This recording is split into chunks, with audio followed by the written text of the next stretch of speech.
మీ మతంలోనే అయ్యప్పమాల, భవానీమాల, శివమాలలు వేసుకున్న అన్నదమ్ములని మీ ఇంటికి తీసుకెళ్లి నాటుకోడిని కోసి ప్రేమగా పులుసు వండి పెడితే తింటారా అని అడిగాను. అప్పుడు ఆ పెద్దాయన కోపంగా తినరు అన్నాడు. నేను అడిగాను ఎందుకు తినరు అని. భారతదేశంలో పుట్టి ఆ మాత్రం తెలీదా నీకు అని గద్దించాడు. నేను అడిగాను నాకు తెలుసు, తెలియనిదేవైనా ఉంటే చెబుతారని అడుగుతున్నాను, చెప్పండి అన్నాను. అప్పుడు ఆ పెద్దాయన ఇలా అన్నాడు, ఎవరైనా నిష్టలో ఉంటే, దీక్షలో ఉంటే తినకూడనివి కొన్ని ఉంటాయి. నేనన్నాను మరి తినకూడని ఎవరైనా పెడితే పెట్టిన వాడికి వాడి పిల్లలకు శాపం. మళ్ళీ నేను అన్నాను ఒకవేళ తింటే తిన్నవాడి దీక్ష పాడైపోతుంది.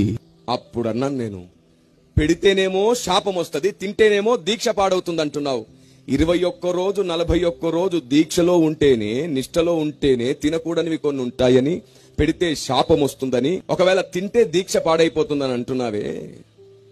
మరి క్రైస్తవుడు బాప్తిసం ద్వారా జీవితకాలం నిష్టలో, దీక్షలో బతుకుతున్నాడు. మేము కూడా తినకూడనివి 2 ఉన్నాయి.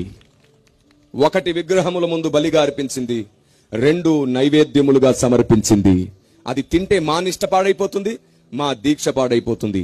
దీక్ష పాడైపోతుంది, నిష్ట పాడైపోతుందనే మీ ప్రసాదం తినట్ల మేము.